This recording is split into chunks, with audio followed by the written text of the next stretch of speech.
하나님께서 오늘 저에게 주시는 말씀을 교독하려고 하는데 서시면 잘 안 보이시는 분들 계시죠? 그러니까 핸드폰이나 성경책을 열어서 시편 27편 말씀 같이 한번 보았으면 좋겠습니다. 보이시는 분들은 화면을 보고 읽을 텐데요.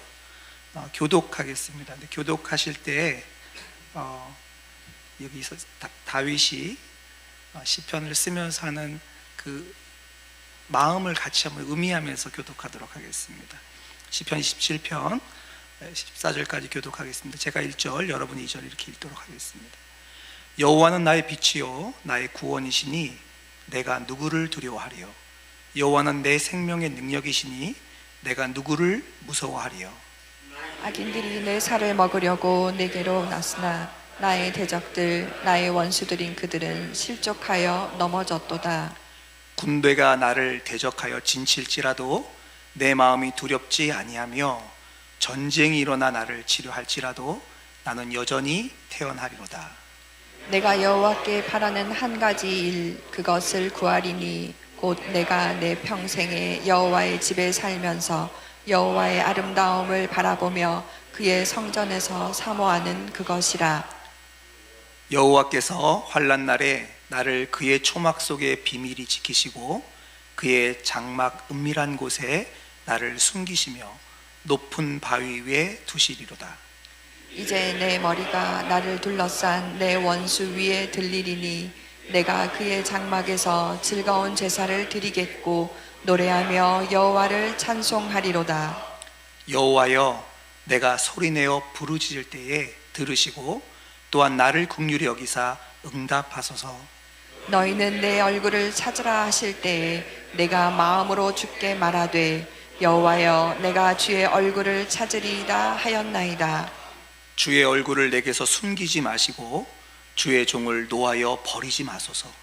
주는 나의 도움이 되셨나이다.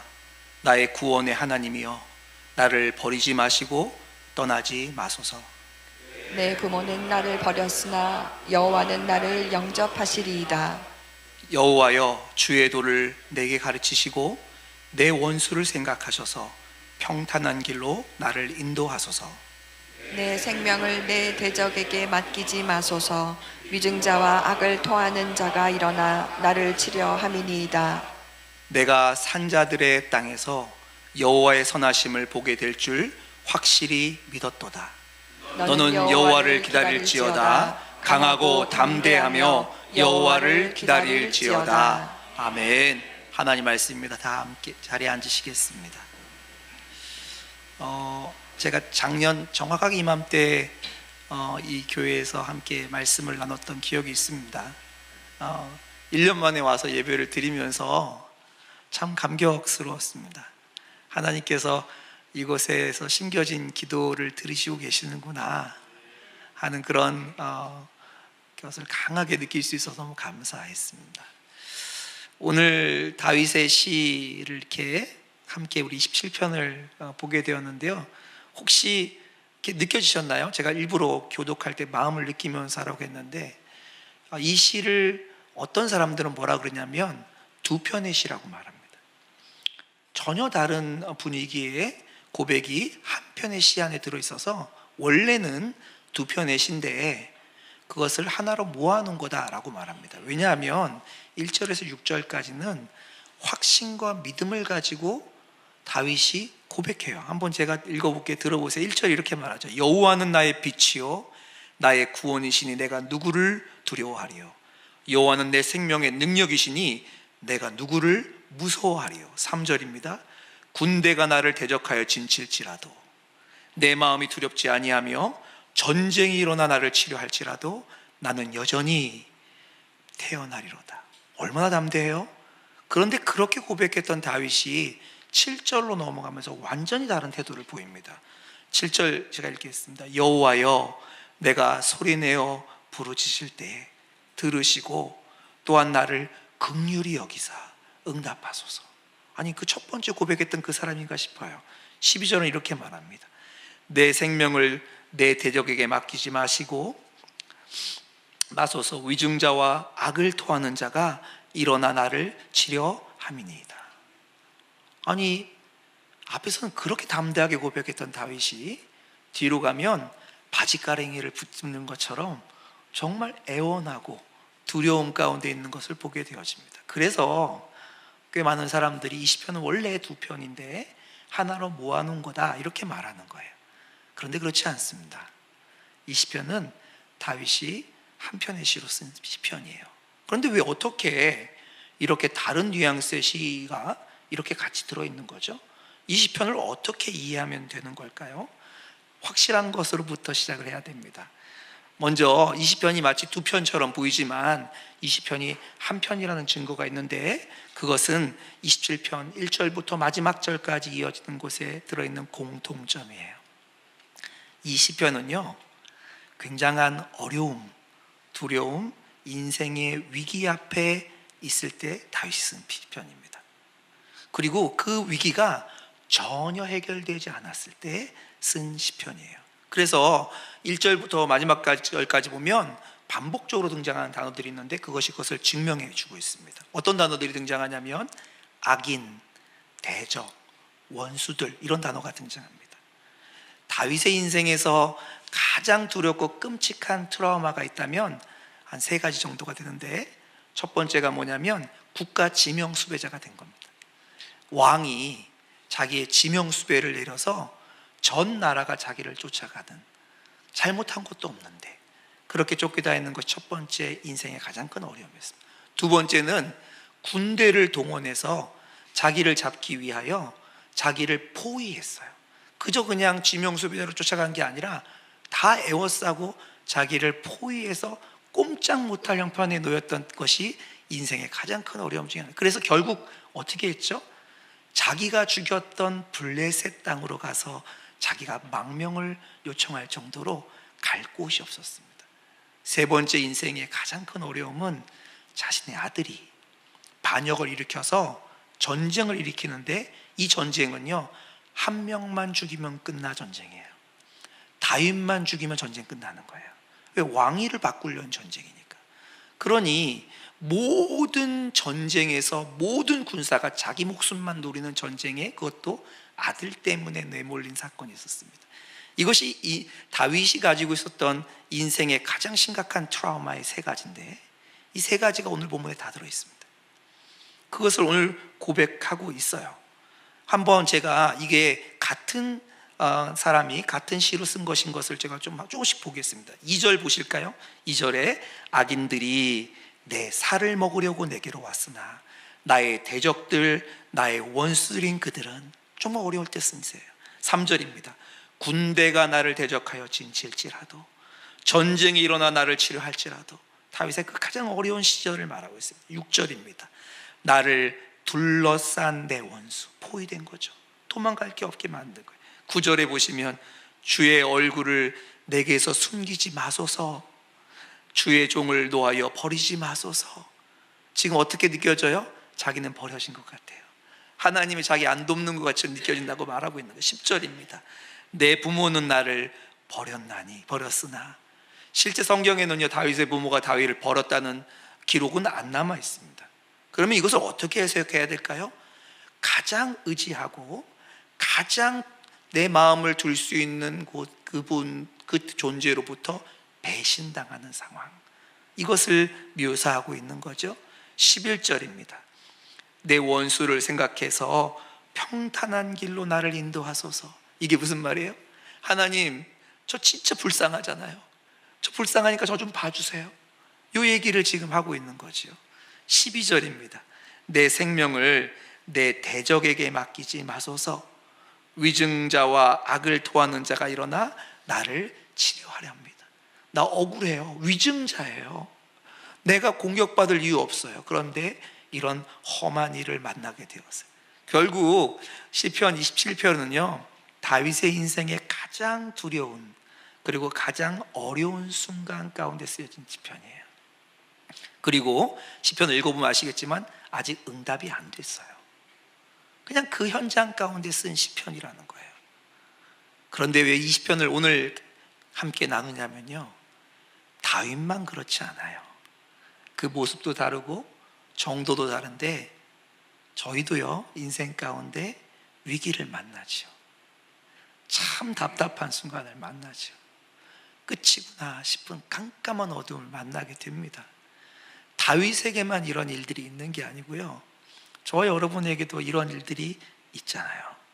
근데 오늘 시편에 우리가 좀 주목해 볼 것이 있는데, 앞에서는 그렇게 담대하게 외쳤던 다윗이 정말 애걸복걸하면서 하나님께 매달리다가 시편을 어떻게 마무리하냐면 13절 14절에 놀랍도록 마무리합니다. 제가 한번 1절 13절 14절을 제가 읽겠습니다. 13절 14절입니다. 내가 산자들의 땅에서 여호와의 선하심을 보게 될 줄 확실히 믿었도다. 이게 무슨 말이에요? 다 지나면 하나님 나 살려주실 거야. 산자들의 땅에서 여호와를 보게 될 거라고 믿었어요. 14절입니다. 너는 여호와를 기다릴지어다.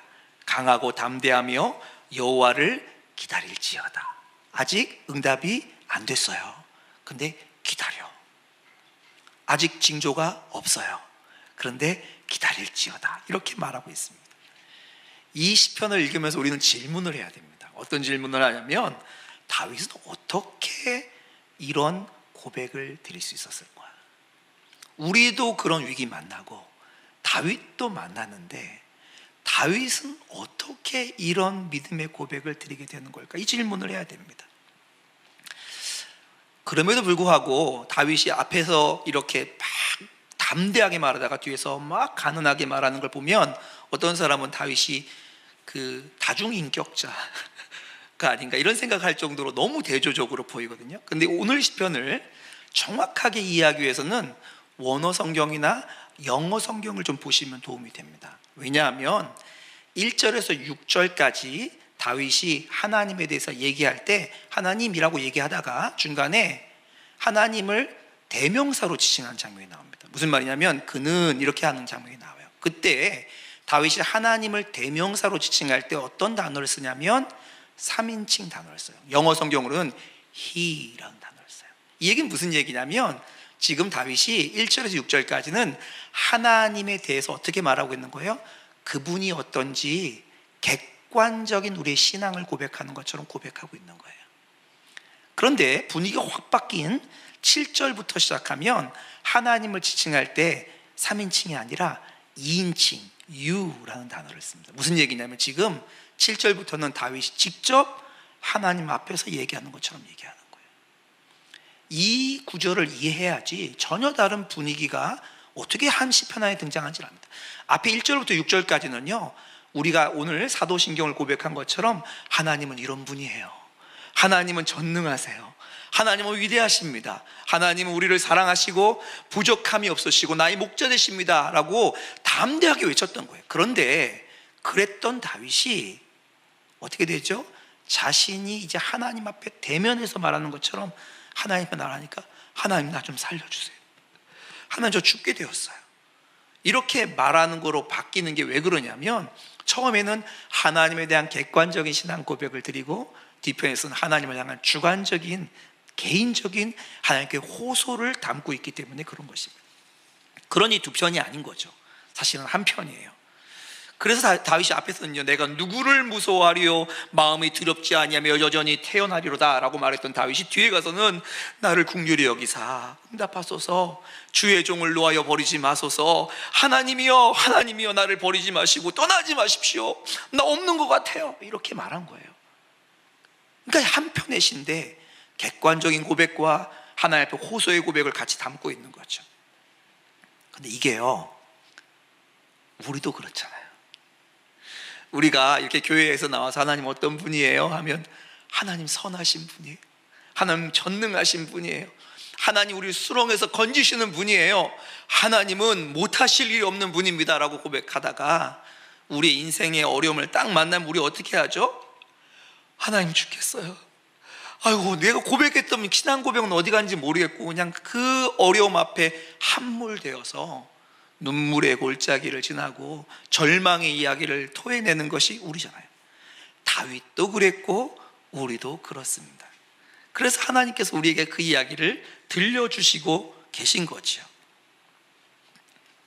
이렇게 두려워하며, 우리가 똑같죠. 두려워하며 하나님 앞에 그 인생의 고민들을 애원하던 다윗이 아직 그 응답을 만나지도 못했고 응답에 대한 가능성도 아직 붙잡아지지 않은 그때에 오늘 시편을 너무 담대하게 마무리했습니다. 여기서 많은 분들이 좌절합니다. 다윗이니까. 그 다윗이잖아. 그 나는 다윗이 아니니까. 그러니까 이 시편이 내 시편이 아니라 그냥 다윗의 시편이 되는 이유는 다윗이니까 그렇게 했고 나는 아직 그렇게 못하지. 그건 다윗의 얘기고 나는 아니지. 이렇게 결론되는 경우들이 많이 있습니다. 근데 오늘 본문은요, 왜 다윗이 우리랑 똑같은 사람인데 하나님 앞에서는 여전히 우리랑 똑같이 씨름하고 흔들리고 어둠 속에 눈물 흘리는 사람인데 어떻게 그렇게 담대한 고백으로 마무리할 수 있었는지를, 그 비밀을 담아두었습니다. 우리랑 똑같은 다윗이 어떻게 그런 일을 할 수 있었을까? 그것이 비밀이 오늘 본문의 4절에서 6절까지 등장해요. 이 비밀이 여러분에게 오늘 들려지는 시간이기를 바랍니다. 4절에서 6절에는요, 다윗이 자신의 평생에 한 가지 소원이 있다고 말합니다.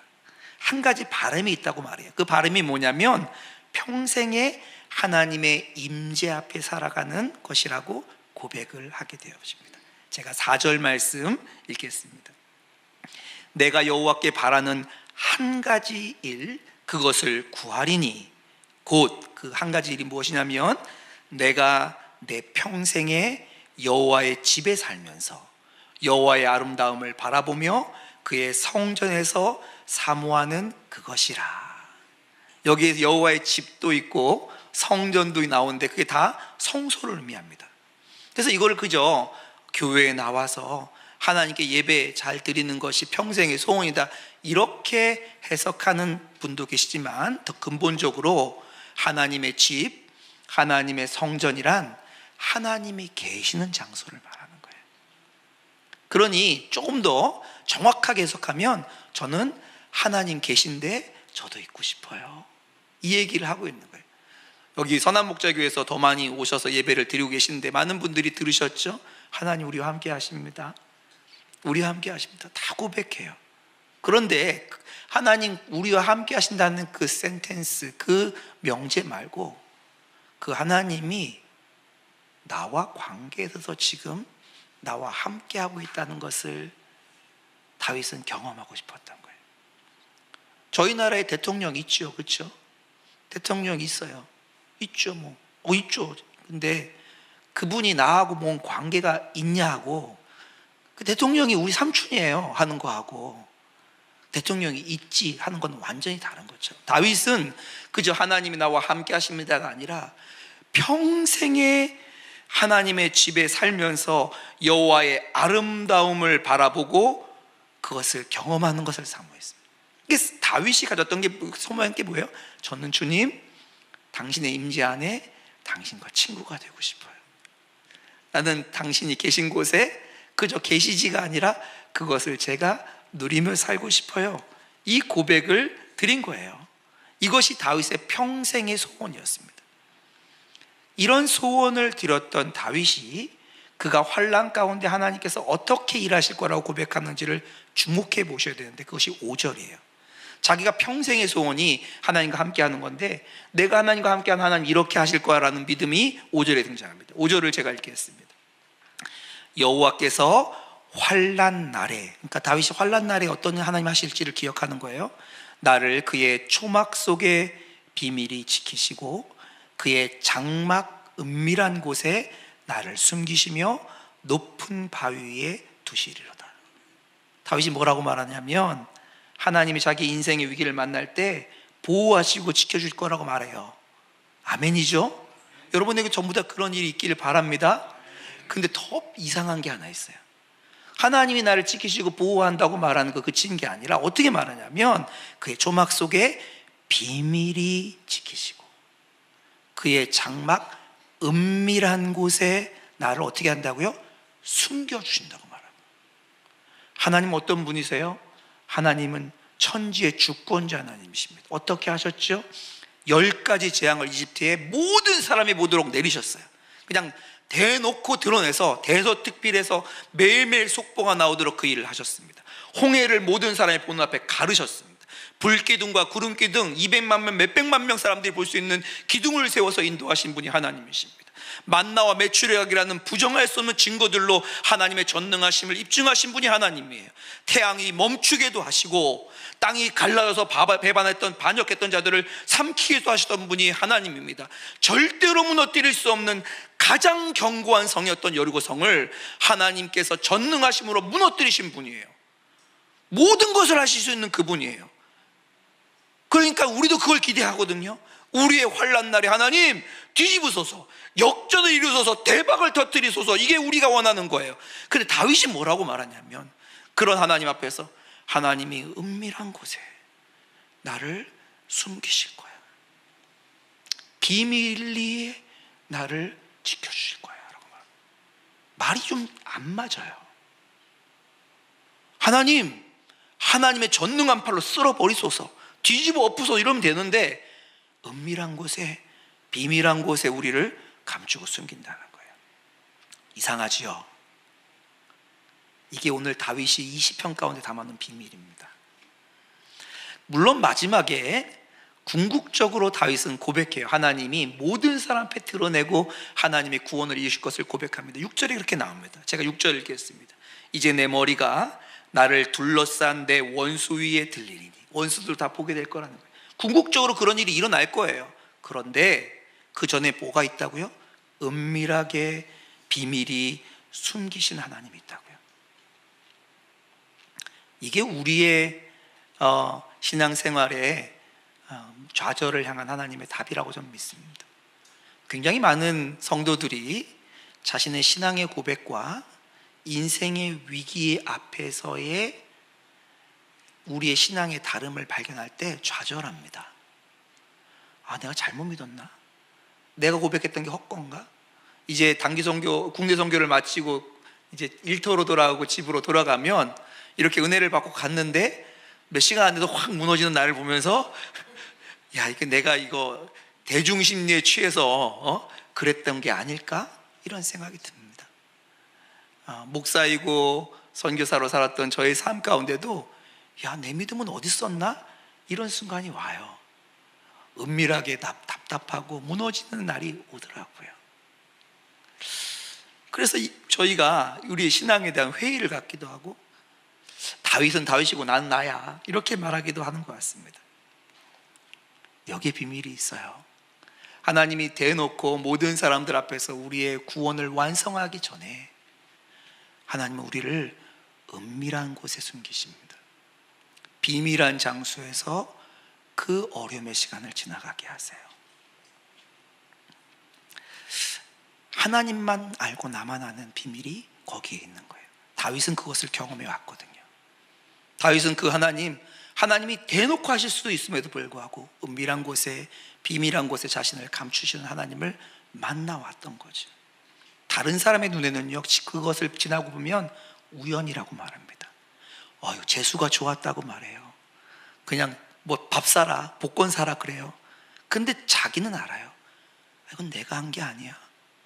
하나님이 오늘도 나를 숨겨주셨네. 손그늘 아래, 주날개 아래 덮어주신 거네. 나는 도망갈 수도 없고 이길 수도 없었는데 하나님이 그 길을 지나가게 하셨네. 이 생각이 들게 하시는 거죠. 이게요, 우리가 존경하는 모든 신앙의 선배들에게 있었습니다. 이걸 거치지 않은 사람이 없어요. 질문은 이거예요. 왜 하나님이 대놓고 한 번에 뒤집을 수 있는 하나님께서 왜 그렇게 아무도 모르는 비밀한 방법으로 우리의 인생을 덮으시고 우리의 고난을 지나가게 하시냐는 거예요. 이유가 있습니다. 그래야만 그 기적이 아니라 기적을 일으키시기까지 나를 사랑하시는 그 하나님에 대해서 눈이 열리기 때문에 그래요. 저는 제 아내와 결혼한 지 23년이 되었습니다. 그리고 올해 안식월을 보내면서 이렇게 해보니까 평생 처음으로 아내하고 해외여행을 갔더라고요. 제가 해외에서 산 적은 많은데 여행을 간 적은 처음이었습니다. 그러니까 저가 아내하고 제가 해외여행을 평생 처음 갔으니까 아내가 훨씬 감격하고 저를 더 많이 사랑하게 됐겠죠. 그런 것이 저희 부부 사이의 문제가 아닙니다. 아무도 모르는, 하지만 저 아내와 저만이 알고 있는 눈물의 골짜기를 지나면서 서로를 붙잡아줬던 것들, 숟가락 하나밖에 가진 게 없지만 하나님께서 주신 것에 감사하며 지나갔던 날들, 이러한 것들이요 저희 부부를 자라게 했습니다. 흔들리지 않은 하나 연합함으로 만들어준 거죠. 아이들에게 남들에게 부러울 만한 걸 사줬기 때문에 아이들이 행복하다고 말하지 않고 아이들이 고백해요. 나도 아빠 같은 남자 만나고 싶어. 그 고백이 어디서 오냐면 은밀한 자리에서 오는 거예요. 다른 사람은 모르지만 나만 알고 있는 은밀함, 나를 찾아오는 그 은밀함, 그 은밀함의 자리에서 내 눈물도 닦아주고 내 손도 잡아주고 내 마음도 쓰다듬어 주시는 그 하나님의 은밀한 자리가 결국은 우리로 하나님을 향해서 눈뜨게 만들고 하나님을 사랑하게 하고 그 안에 평생 거하고 싶은 마음을 주는 거죠. 여러분, 여러분에게 이 은밀함이 있으십니까? 놀라운 성과, 간증하고 사람들에게 이야기하고 싶은 할 수 있는 많은 일들보다 이 은밀함의 자리가 우리의 신앙의 핵심입니다. 위대한 영적 거인들이 무너지는 장면을 보면 그분들이 어떻게 무너지냐면 그분들이 그렇게 놀라운 일들을 하는 때도 그렇게 무너지기 전에도 놀라운 일들이 사역에서 막 일어나요. 간증들이 막 일어나요. 근데 뭐가 무너졌냐면 하나님 앞에 은밀한 자리가 무너져 있어요. 하나님과 나만이 아는 자리, 하나님이 내 마음을 만지시고 내 손을 붙잡아 주시는 자리. 이 눈물은 하나님만 하시는 눈물이야. 이 찬양은 주님만 하시는 찬양이야. 그것이 어느 순간 무덤덤해지고 몇 년 전에 나도 그랬지, 그럴 때가 있었지 라고 고백하면서 무너지는 거예요. 사랑하는 성도 여러분, 근데 한 가지 아셔야 되는 게 있습니다. 이 은밀한 자리를 다윗이 찾아갔다고 생각하는 사람이 많아요. 그렇지, 다윗은 그걸 원했지, 그러니까 상 받을 만하지. 그런데 제가 말씀을 준비하며 기도할 때 하나님이 알려주셨어요. 내가 원했다. 내가 너를 찾아간 거야. 그렇지 않으면 너가 나를 대면해서 내 얼굴만 보는 시간이 없어서 그 고난의 시간도 허락했고 눈물의 골짜기도 지나게 해서 너랑 나랑 얼굴 마주 보면서 나 볼 수 있도록, 그 모든 것을 치울 수 있는 나 볼 수 있도록 내가 너를 초청한 거야. 여러분, 지금 여기 계신 분들은 믿음의 영웅 같은, 역전 용사 같은 우리 갈렙 장로님들도 비롯해서 이제 예수 믿은 지 얼마 안 되신 분도 이 자리에 계신 줄 압니다. 상관없어요. 우리가 그것을 찾아가는 거면 우리의 연륜이 그것을 이루지만 주님이 우리를 찾아오신 거라면 누구든지 지금 이 순간 주님, 저도 다윗이 알았던 그 은밀함의 하나님과의 만남을 사모합니다 라고 말한다면 주님, 오늘 이 자리에서 하나님께서 그 일을 행하실 줄 믿습니다. 혹시 나도 알아요, 근데 그게 언제적이었더라, 어느 순간부터 눈물은 말라버리고 감격은 사라지고 의무와 해야 되는 율법은 높아졌는데 하나님 앞에 드리는 사랑은 식어버렸다면 오늘 하나님 앞에 기도하시면 어떨까요? 하나님, 제 안에 그 감격이, 주님 만나면서 그것을 즐거워하는 그 즐거움이 회복되게 해주십시오. 밖으로 보이는 것 말고 먼저 은밀하게 나를 만나시는 그 당신과의 만남이 제 안에 일어나게 해주십시오. 이렇게 기도하면 어떨까요? 이 시간 함께 좀 기도하면서 오늘 예배를 마쳤으면 좋겠는데요, 통성으로 좀 같이 기도하려고 합니다. 여러분, 하나님은 아십니다. 우리의 속마음이 어떤지를 아세요. 그리고 하나님이 더 원하십니다. 우리에 찾아오셔서 우리를 은밀히 만나시고 그 은밀한 중에 하나님의 얼굴을 보이기를 원하십니다. 이 시간 이렇게 고백하면 어떨까요? 하나님, 저도 다윗이 가졌던 그 은밀한 자리 회복하고 싶습니다. 갖고 싶습니다. 하나님, 화려한 미사고가 아닌 그냥 있는 모습 그대로 나옵니다. 나를 만나소서. 내 인생 가운데 하나님과 나만이 아는 비밀들이 열리게 하소서. 그 손길들을 만나게 하여 주옵소서. 이 시간 통성으로 주님의 이름 한번 부르고 함께 기도하도록 하겠습니다. 주여